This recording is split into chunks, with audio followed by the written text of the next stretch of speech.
Hell, I've never even been allowed to vote. From my institutional role traveling the world to my decade of duties in the military, I saw the power of serving others firsthand. Publicist that steps in and says, we promised you 10 minutes, it's been 30. It's not only the king who's had enough of the petulant prince, the British people are sick to death of him. Prince Harry breaks down after his speech at Upfront Summit 2025 because, well, nobody clapped. Not a single cheer, just the kind of silence that makes you question your life choices. I'll talk about how I've spent the last 5 years, sometimes publicly, but primarily quietly, investing in companies that align with my values and vision of a better tomorrow. And you've listened yourself, there was a deadly silence in the hall. The only person who can be heard is Harry himself. But what else could you expect when you show up with the same tired stories of me at an event all about fresh ideas and game-changing moves? You may be surprised to see me up here, perhaps wondering which of the plethora of issues consuming the world today that I'm going to talk about. Well, I don't have that long, and I know that Mark wants to quiz me after, so I'll keep this important topic brief. At the Upfront Summit 2025 in Los Angeles, Prince Harry took to the stage expecting the usual fanfare reserved for celebrities and public figures of his stature. Instead, what unfolded was an unprecedented moment of silence. This is the third time the man has told us that his father doesn't take his calls anymore, by the way. Harry's constant oversharing, especially about his strained relationship with his father, has become exhausting. The media and the public alike are fatigued by hearing the same narratives recycled over and over again, making his message feel worn out and contradictory. However, we later found out, according to sources, that his father had told the late Queen Elizabeth at the time that he stopped taking them because all of the calls were about money. He said, I'm not an ATM machine. What's worse, his public portrayal often seems inconsistent and sometimes misleading, particularly regarding the true reasons behind his family rift, which only chips away at his credibility. Despite preaching privacy, he openly exposes intimate details through memoirs, Netflix specials, and high-profile interviews, creating a confusing paradox that distances the audience rather than drawing them in. And I want to continue to play a role in thinking more holistically about the end consumer and the impact that we can have on that individual. Prince Harry even paused for a pretty good time, but no one clapped for the Duke of Sussex after his speech. No cheers, not even polite applause, just an uncomfortable silence that left everyone feeling awkward. People familiar with these events called it painfully awkward, completely different from the usual lively atmosphere. Reporters there were shocked, showing they couldn't believe someone as famous as Harry would get such a cold reception. How does a former royal, once celebrated for breaking the mould, become so thoroughly ignored on one of the biggest innovation stages? Well, because before I moved, so much of my life revolved around charity. And since then, while my charities remain a core part of my life's work, I've also been focusing on upstream solutions and prevention. Harry's speech itself failed to ignite any spark. He relied heavily on familiar rhetoric about charity, mental health, and personal service, topics that have defined much of his public life in recent years. However, these themes fell flat in a summit focused on cutting-edge innovation, venture capital, and technological disruption. The way that I answer the question of how we invest in our shared future is different now living in the US to when I was living in the UK. Why? Well, because before I moved, so much of my life revolved around charity. The disconnect was palpable. The audience, composed of forward-thinking entrepreneurs and investors, had no patience to listen to your charitable moves and personal struggles as they seemed out of step with their priorities. This moment was less a misstep and more a public confirmation that corporate America has moved on from Prince Harry's brand.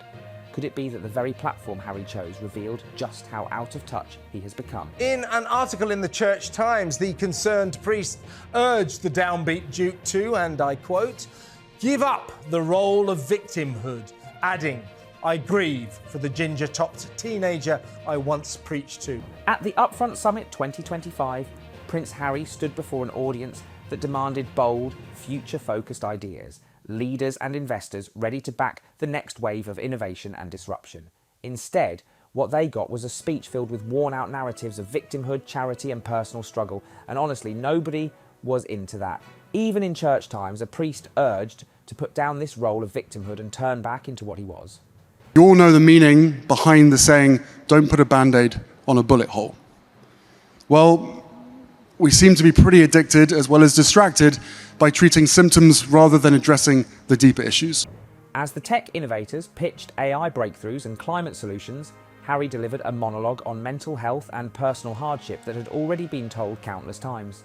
The disconnect was glaring, and it showed. The crowd mentally checked out almost immediately.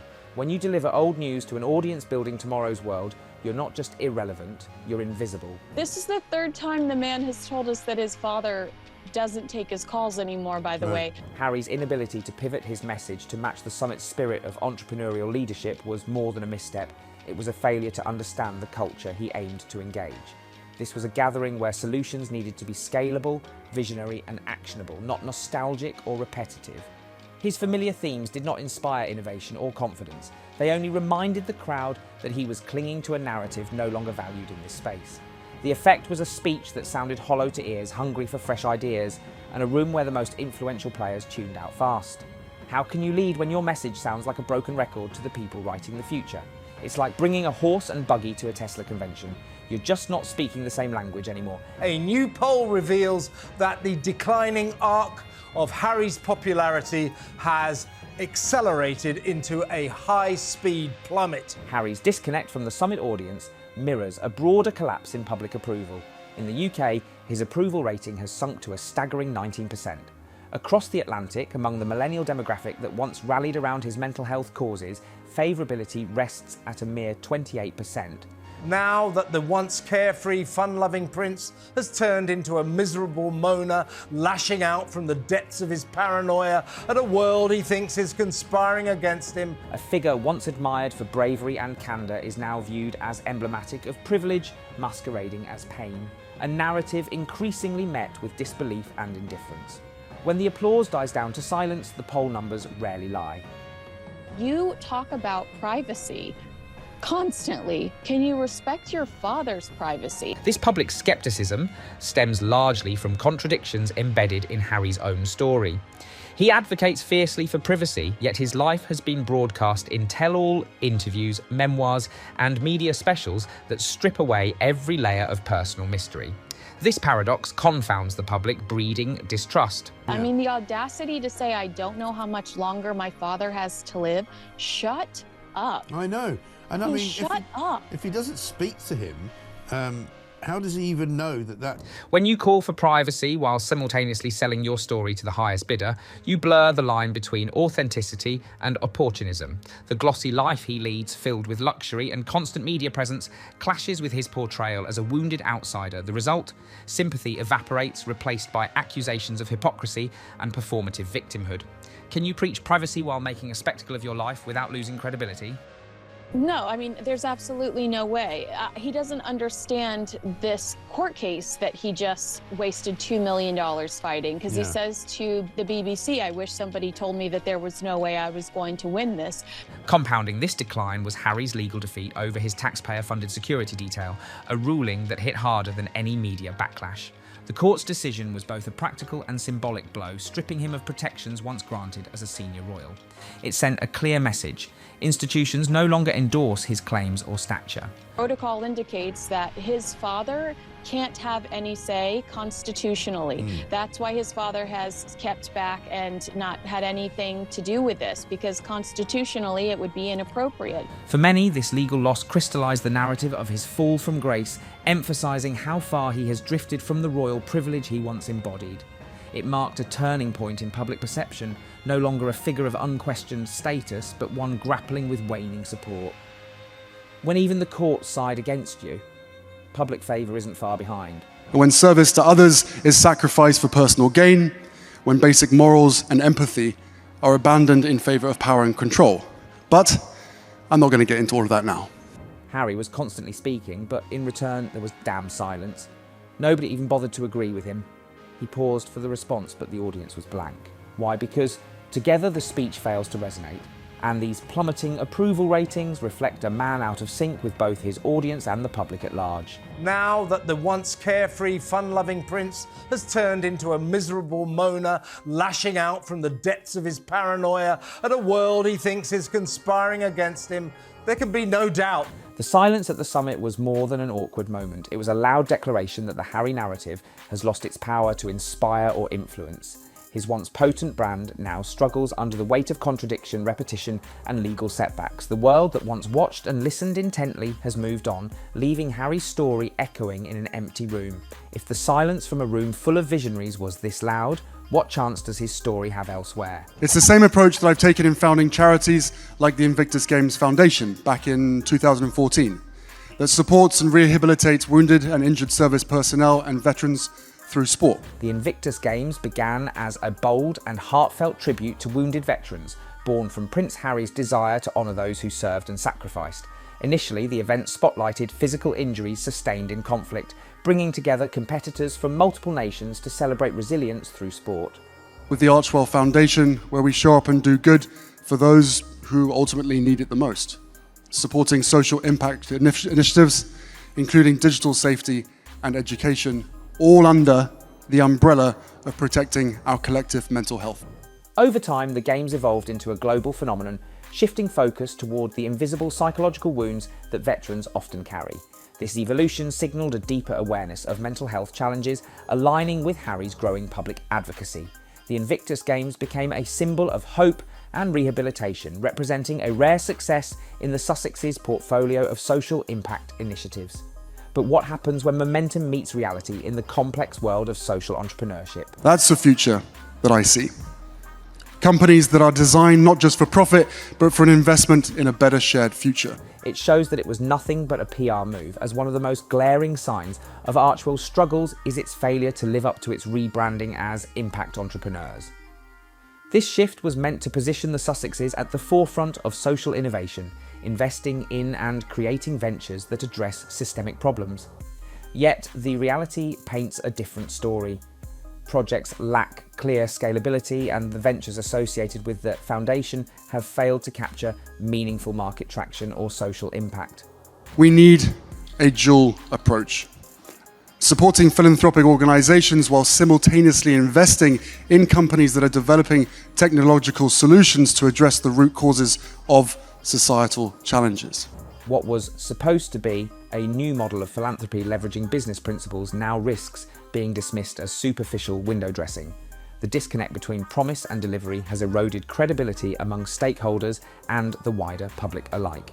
Can impact be engineered without real-world results, or is this just philanthropy in name only? The way that I answer the question of how we invest in our shared future is different now living in the US to when I was living in the UK. Why? Well, because before I moved, so much of my life revolved around charity. Prince Harry's personal journey from the United Kingdom to the United States embodies more than a change of address. It represents a profound shift between two contrasting cultural attitudes towards success, failure, and social impact. In the UK, the charitable sector has traditionally emphasised caution, modesty, and a measured approach to giving, often burdened by a pervasive fear of failure and stigma attached to visible setbacks. The first time you ever visited America, and what were you thinking back then? What did it feel like? What were you thinking? What was that, 1995? I'm not going to lie, I can't remember what I was thinking. Harry's early work reflected this charity-centric, careful mindset rooted in a culture that prizes discretion and gradual progress over bold entrepreneurial gambits. His move to America introduced him to an entirely different worldview, one that openly celebrates failure as a stepping stone, prizes resilience, and embraces risk-taking as essential for innovation. Is it possible to thrive when your new home celebrates what your old one fears? Tell me, what 5 years of living here, what do you miss the most about the UK? Well, look, living here now for 5 years, it feels like home. Harry's American home in Santa Barbara stands as a symbol of this complex transformation.